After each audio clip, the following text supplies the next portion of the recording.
The salt air still carries her perfume sometimes, or maybe that's just my imagination playing tricks on me after all these months. My name is Jack Morrison and I'm 40 years old, been pulling nets from these Maine waters for 13 years now. Used to think I had everything figured out. A good boat, steady income, and a wife who said she loved the smell of the ocean on my clothes when I came home each evening. Diane was her name. Still is, I suppose, though she's not my Diane anymore. She was 35 when we married, had this laugh that could cut through a nor'easter and make you forget about the storm entirely. Met her at Mickey's Tavern down on Harbor Street. She was visiting from Boston with some college friends, celebrating a promotion at her marketing firm.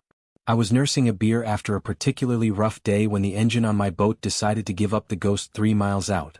She walked over, bold as brass, and said, "You look like someone who's had a day that started bad and got worse." I looked up at her, auburn hair catching the dim tavern light, green eyes that seemed to see right through whatever walls I'd built up, and said, "Lady, you don't know the half of it." That was 7 years ago. 7 years of what I thought was happiness, of building something real together in this little fishing town where everyone knows everyone else's business, except apparently, I didn't know my own wife's. The thing about being a fisherman is that you learn to read the signs. Changes in the weather, shifts in the current, the way gulls behave when there's a storm coming. But I never learned to read the signs in my own marriage. Maybe I didn't want to see them. Diane had always been what she called a social butterfly. She loved her girls' trips, her weekend getaways with her college friends, her little adventures that took her away from our quiet life in Millfield Harbor. At first I thought it was charming. Hell, I even encouraged it. "Go have fun," I'd say, kissing her goodbye at the front door of our little blue house on Maple Street. "I'll be here when you get back, smelling like fish and missing you terribly." And I did miss her. Every single time she left, I missed the way she hummed while making coffee in the morning, the way she'd curl up against my side while we watched old movies on Sunday afternoons, the way she'd listen to my stories about the day's catch like they were the most fascinating things she'd ever heard. The trips started small: weekend spa retreats, shopping expeditions to Portland, visits to friends in Boston. But over the past year they'd gotten longer, more frequent. "The girls and I are thinking about that wine tour in California," she'd say, or, "Sarah's planning a week in the Florida Keys. You wouldn't mind, would you, Jack?" Mind? Of course I minded. But what kind of husband would I be if I kept my wife from her friends, from the experiences that made her happy? So I'd smile and nod and tell her to have a wonderful time, then spend the days she was gone working longer hours, fixing things around the house, trying not to count the minutes until she came home. Last summer was different though. She'd been planning this trip for months. "Just the girls," she kept saying, "a week at the beach, nothing fancy." It was going to be somewhere on the coast of Maine, she said, which struck me as odd since we lived on the coast of Maine, but I figured maybe she wanted to see a different part of it. The morning she left, I remember standing in our kitchen, watching her pack her beach bag. She was wearing this sundress I'd never seen before, bright yellow with little white flowers, and she'd done something different with her hair, some kind of beachy wave thing that made her look younger, more carefree. "How long did you say you'd be gone?" I asked, wrapping my arms around her waist from behind. "Just a week," she said, leaning back against my chest. "Maybe 8 days if we decide to extend. You know how Sarah gets when she's having fun. Impossible to drag her away." I kissed the top of her head, breathing in the scent of her shampoo. "I'll miss you." "Miss you too," she murmured, but she was already pulling away, already somewhere else in her mind. The first few days passed the way they always did when she was gone. I worked my usual routes, brought in decent hauls of lobster and haddock, spent my evenings at Mickey's with the other fishermen, listening to them complain about their wives and feeling superior because mine was just off having innocent fun with her girlfriends. It was Thursday when everything changed. Thursday evening, to be exact. I'd gotten home around 6, taken a shower, and was heating up some leftover chowder when my phone buzzed with a text from Diane. "Having amazing time. Weather perfect, friends wonderful as always. Miss you. Hugs and kisses." Attached was a photo: Diane and her 3 friends, Sarah, Melissa, and Kate, all grinning and holding tropical-looking drinks on what appeared to be the deck of a boat. They looked happy, sun-kissed, relaxed. I smiled and texted back, "Beautiful ladies. Enjoy yourselves. Love you." But something nagged at me about that photo. I stared at it for a long time, trying to figure out what was bothering me. The boat they were on didn't look like any boat I knew from around here. The water in the background was a different shade of blue than our Atlantic gray-green. And in the corner of the photo, barely visible, was part of someone else. A man's arm, tan and muscular, holding what looked like the wheel of the boat. I told myself I was being ridiculous. Of course there would be a captain or tour guide if they'd hired a boat for the day. That was perfectly normal. Perfectly innocent. But I couldn't shake the feeling that something was off. Friday passed without any communication from Diane, which wasn't unusual. She sometimes got so caught up in her adventures that she forgot to check in. Saturday morning, though, I woke up to find she'd posted several photos on social media during the night. That's when I saw him clearly for the first time. Paul Hendricks, according to the tag on the photo. Tall, dark-haired, with one of those easy smiles that tourists always fall for. He was standing next to Diane in the photo, his arm casually draped around her shoulders as they posed in front of some kind of lighthouse. The caption read, "Best tour guide ever. Thanks Paul for showing us all the hidden gems." I stared at that photo for a long time. There was something about the way Diane was leaning into him, something about the look in her eyes, that made my stomach twist. But I pushed the feeling down. She was just being friendly. That's who Diane was, warm, outgoing, the kind of person who made friends easily. The rest of the photos from her trip showed more of the same. Paul seemed to be in a lot of them, guiding them to scenic spots, explaining local history, sharing meals with the group. In every single photo, Diane looked radiant, more alive than I'd seen her look in months. When she came home the following Sunday, she was glowing. Tan, relaxed, full of stories about the places they'd seen and the things they'd done. She talked about Paul quite a bit, our wonderful guide, she called him, describing his knowledge of the local area, his sense of humor, his boat. His boat? I asked. We were in bed, her head on my chest, both of us tired but happy to be together again. She murmured sleepily. He's got this gorgeous sailboat. Took us out every day. We saw dolphins, Jack. A whole pod of them just playing in the wake. Sounds incredible, I said, stroking her hair. I'm glad you had such a good time. And I was glad. I wanted her to be happy, wanted her to have experiences that brought joy to her life. The little seeds of doubt in my mind seemed petty and small compared to her obvious happiness. But over the next few weeks, things began to change in subtle ways. Diane would spend longer periods on her phone, texting and scrolling through social media. She'd smile at the screen in a way that made me curious, but whenever I asked what was so amusing, she'd just say, "Oh, just something one of the girls posted," and put the phone away. She started talking about taking another trip, maybe in the fall. Paul mentioned that autumn on the coast is absolutely spectacular, she'd say over dinner. He said October is the perfect time to see the foliage from the water. Paul. Always Paul. Paul said this, Paul recommended that, Paul thought we might enjoy this particular restaurant or that scenic overlook. It seemed like every conversation we had somehow circled back to Paul and his extensive knowledge of coastal Maine. I tried to ignore the growing unease in my chest. Diane had always made friends easily, and it wasn't uncommon for her to stay in touch with people she met during her travels. But this felt different somehow. More intense. More personal. The breaking point came on a rainy Tuesday evening in September. Diane was in the shower, and her phone, which she'd left charging on the kitchen counter, kept buzzing with incoming messages. Normally, I wouldn't even glance at it, I'd always respected her privacy, but the constant buzzing was starting to annoy me. I glanced at the screen to see who was messaging her so persistently, thinking maybe it was an emergency with one of her friends or her family. But the name that appeared on the lock screen made my blood run cold. Paul Hendricks. The messages were coming in fast, one after another. I couldn't read the content without unlocking the phone, but I could see the notification count climbing. 3 messages, 5 messages, 8 messages. Whatever Paul was saying, he had a lot to say about it.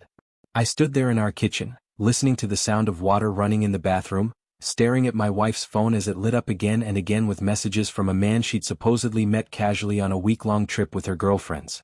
When Diane came out of the bathroom, hair wrapped in a towel, she went straight for her phone.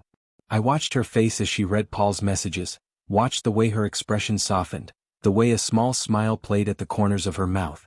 She typed a response quickly, then put the phone face down on the counter. "Who was that?" I asked, trying to keep my voice casual. "Oh, just Sarah," she said without looking at me. "She's having drama with her boyfriend again." It was the first time I could remember Diane lying to me outright. Not just a small omission or a gentle stretching of the truth, but a complete, deliberate lie. And something inside me broke just a little. I started paying attention after that. Really paying attention. I noticed how often she checked her phone, how she'd angle the screen away from me when she was typing. I noticed that she'd started going for long walks in the evenings, always with her phone, always claiming she needed some fresh air and exercise. I noticed that she'd bought new clothes. Sexy clothes, the kind of outfits she used to wear when we were first dating but hadn't bothered with in years. When I complimented her on a particularly stunning dress, She just shrugged and said she was trying to take better care of herself. The final piece of evidence came in October, when she announced that she was planning another trip. "Just a long weekend this time," she said over breakfast, not meeting my eyes. "The girls want to do some fall foliage tours. Paul mentioned some beautiful spots we missed during the summer trip." Paul again. Always Paul. "Which girls?" I asked. "The usual ones. Sarah, Melissa, Kate." That evening, while Diane was out on one of her increasingly frequent walks, I did something I'd never done before in 7 years of marriage. I invaded her privacy. I went through her phone. It wasn't difficult. I'd seen her enter her passcode hundreds of times over the years, and she'd never bothered to change it. Her birthday, the same 4 digits she used for everything. The first thing I found was a text conversation with Paul that went back months. It had started innocently enough, just after she'd returned from the summer trip. He'd messaged her to say how much he'd enjoyed meeting her and her friends, how he hoped they'd had a safe trip home. She'd responded with thanks and compliments about his tour guide services. But the messages had evolved. Slowly, gradually, they'd become more personal, more intimate. Paul had started sharing details about his life, his business, his dreams of expanding his tour operation. Diane had reciprocated, telling him things about her life, our marriage, her feelings of restlessness and dissatisfaction. As I scrolled through weeks and weeks of messages, I watched my marriage dissolve in real time. I saw my wife falling in love with another man, one text at a time. "Jack's a good man," she'd written to Paul in early August, "but sometimes I feel like I'm drowning in the predictability of it all. Every day is exactly the same. He leaves for the boat before dawn, comes home smelling like fish, we eat dinner, watch TV, go to bed. Rinse and repeat." Paul's response had been sympathetic, understanding. "You deserve adventure, Diane. You deserve to feel alive." The conversations had grown more romantic as the weeks passed. Paul told her she was beautiful, intelligent, deserving of so much more than a quiet life in a small fishing town. Diane confessed that she thought about him constantly, that their week together had been the happiest she'd felt in years. And then, in September, the messages had turned explicitly romantic. Declarations of love, plans for secret meetings, discussions of a future together. Paul had been pressuring her to leave me to start fresh with him. He could show her the world, he said. They could travel together, see places she'd only dreamed of. Diane's responses had been conflicted at first.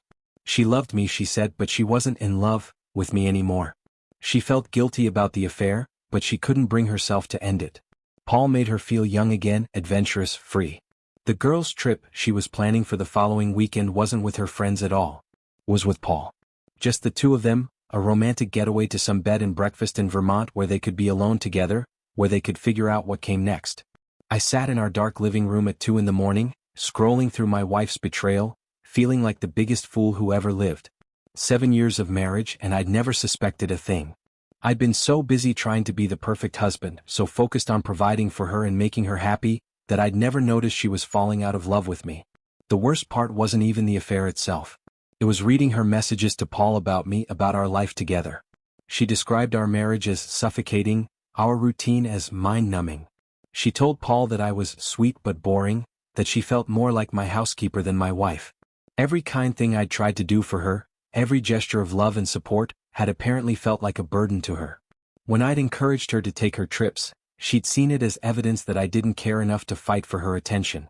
When I tried to give her space, she'd interpreted it as indifference. I'd been trying so hard to be the kind of husband I thought she wanted that I'd never bothered to ask what she actually needed from me. By the time I finished reading through the messages, the sun was starting to rise over the harbor. I put Diane's phone back exactly where I'd found it and went upstairs to shower and get ready for another day on the boat. She was still asleep, looking peaceful and beautiful in our bed, and for a moment I considered crawling in next to her, pretending I'd never seen the messages, trying to find some way to fix whatever had broken between us. But I couldn't. I couldn't pretend anymore. I couldn't keep living in a marriage where my wife was counting down the days until she could escape to be with another man. I went to work that morning and caught nothing. Absolutely nothing. Spent 6 hours on the water, running my nets, checking my traps, and came back to shore empty-handed for the first time in years. The other fishermen joked that I must have lost my touch, but I knew the truth. I was too distracted, too heartbroken, to focus on the subtle signs and skills that made the difference between a good day and a bad one on the water. When I got home that evening, Diane was in the kitchen, cooking dinner and humming. She looked up when I walked in, and for just a moment, I saw a flash of guilt in her eyes. But then she smiled, That same smile that had captivated me 7 years earlier, and asked about my day. "Rough one," I said, which was the truth, just not in the way she understood it. "I'm sorry, honey," she said, coming over to kiss my cheek. "Tomorrow will be better." Would it though? Would any day be better, knowing what I now knew? That weekend, while Diane was supposedly with her girlfriends looking at fall foliage, I drove to Portland and met with a divorce attorney. Her name was Margaret Chin, and she was recommended by another fisherman whose wife had left him for a real estate developer from Boston. Margaret was kind but direct. She explained Maine's divorce laws, what I could expect in terms of property division, whether I had grounds for a fault-based divorce given Diane's affair. She recommended that I gather evidence of the infidelity, document our assets, and prepare myself for what was likely to be a difficult and emotionally draining process. "Are you sure you want to proceed with this?" she asked me as our meeting was wrapping up. Sometimes couples can work through these issues with counseling, especially if the affair hasn't become physical yet. I thought about the messages I'd read, the explicit plans Diane and Paul had made for their weekend together. "I'm sure," I said. When Diane came home from her weekend with Paul, she was different. Glowing, energetic, but also distant in a way I'd never experienced with her before. She talked about the beautiful foliage, the charming inn where they'd stayed, the wonderful meals they'd shared, but her stories felt rehearsed, hollow. She'd crossed a line that weekend, I could tell. Whatever had been happening between her and Paul had moved to a new level, and there was no going back. I waited 2 more weeks before confronting her. 2 weeks of pretending everything was normal, 2 weeks of watching my wife live a double life, 2 weeks of dying inside every time she smiled at her phone or disappeared for one of her evening walks. Finally, on a cold November evening, I couldn't take it anymore. "We need to talk," I said when she came back from her walk, cheeks flushed from the cold air and her secret phone call with Paul. Something in my tone must have warned her, because her expression immediately became guarded. "About what?" "About Paul Hendricks." The color drained from her face. For a long moment we just stared at each other in our living room, 7 years of marriage hanging in the balance. "Jack, she started. "Don't," I said quietly. "Don't lie to me anymore. I know about the affair. I know about the messages, the weekend in Vermont, all of it." She sank into our armchair, the one she'd picked out when we first moved in together, and buried her face in her hands. When she looked up at me, there were tears in her eyes, but I could see relief there too. Relief that the pretending was over. "How long have you known?" she asked. "A few weeks. Since you started planning your second girls' trip." I sat down across from her, suddenly exhausted. "How long has it been going on?" "Since August," she whispered. "It started out innocent, just friendship. But then you fell in love with him." She nodded, tears streaming down her face. "I'm so sorry, Jack. I never meant for this to happen. I never wanted to hurt you." "But you did mean for it to happen," I said. "You chose to keep talking to him. You chose to meet him secretly. You chose to have an affair." "You don't understand," she said, her voice gaining strength. "I've been so unhappy, Jack. For years. I felt like I was disappearing in this life we built together. Every day exactly the same, no excitement, no adventure, no passion." The word hit me like a slap. Passion. When did you stop caring about me? About us? When did you stop trying to be the man I fell in love with? Her tears had turned to anger now. "You come home every day covered in fish scales, eat whatever I put in front of you, fall asleep on the couch watching the news. When was the last time we went somewhere together? Did something spontaneous? Had a real conversation about anything other than the weather or your catch?" I stared at her, feeling like she was speaking a foreign language. "I thought I was being a good husband. I thought I was giving you what you needed, stability, security, freedom to pursue your own interests. I needed you, Jack. Not your paycheck, not your permission to take trips. I needed you to want me, to fight for me, to show me that our marriage was more than just comfortable coexistence." The worst part was that she wasn't entirely wrong. I had gotten comfortable, maybe even a little lazy. I'd stopped trying to romance her, stopped planning surprises, stopped putting effort into being the kind of husband who swept his wife off her feet. I'd assumed that being reliable and steady was enough, that love was about consistency rather than passion. But that didn't excuse what she'd done. That didn't make her betrayal any less devastating. "So you found someone who would give you what I couldn't," I said. She nodded. "Paul makes me feel alive again. When I'm with him, I remember who I used to be before I became just your wife. Just my wife. As if being my wife had been some kind of prison sentence she'd been serving." "What happens now?" I asked. "I don't know," she said. I love him, Jack. I'm in love with him in a way I haven't been in love with anyone in years. But I love you too, just differently. Not enough to stay faithful to me. That's not fair. Isn't it? Marriage is a choice, Diane. Every day you choose to honor your vows or you don't. You chose not to. We talked for another hour, going in circles, rehashing the same arguments and hurt feelings. She wanted to try to work things out, to go to counseling to see if we could rebuild what we'd lost. But I could see it in her eyes. Her heart was already gone. She was trying to do the right thing, trying to save our marriage out of guilt and obligation, but her soul belonged to Paul now. I told her about the divorce attorney. She cried again, begged me to reconsider, promised she would end things with Paul if I would just give us another chance. But we both knew it was too late. She'd already chosen her path.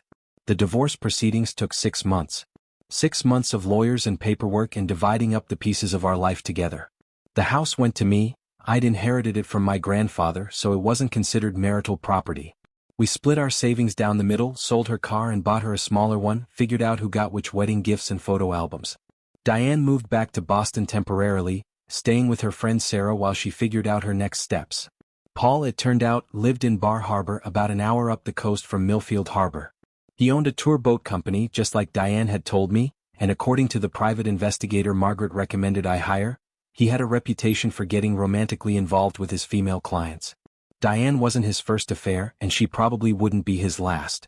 I wanted to tell her that, wanted to warn her that she was throwing away 7 years of marriage for a man who made a habit of seducing lonely wives on vacation. But it wasn't my place anymore. She'd made her choice. The divorce was finalized on a gray March morning. Diane came back to Millfield Harbor one last time to sign the papers and collect the last of her belongings. She looked beautiful as always, but different. Harder somehow. More sophisticated. She'd changed her hair, updated her wardrobe, started wearing the kind of makeup that city women wore.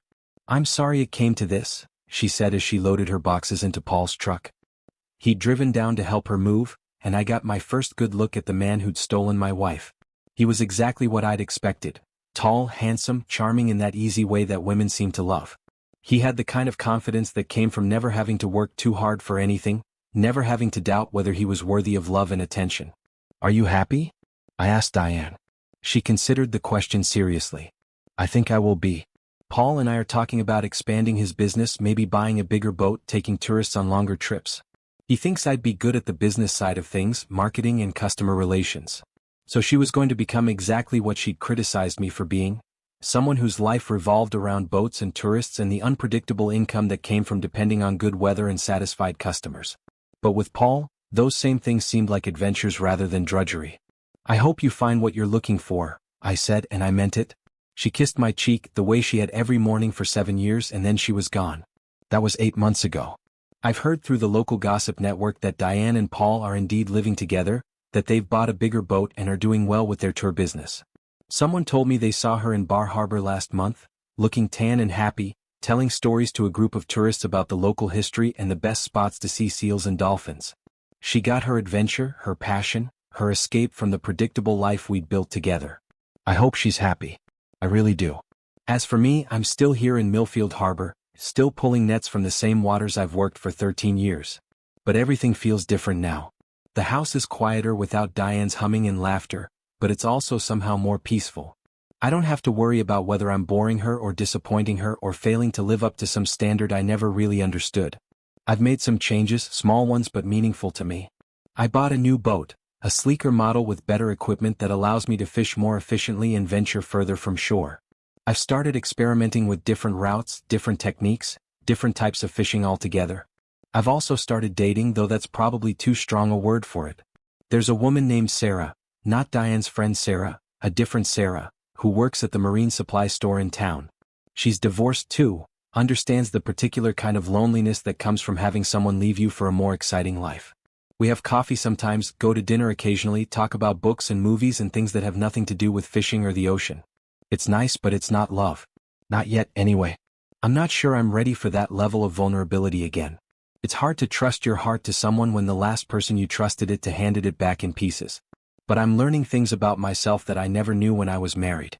I'm learning that I actually like cooking, that I have opinions about art and music that go beyond, "that's pretty," or "that's loud."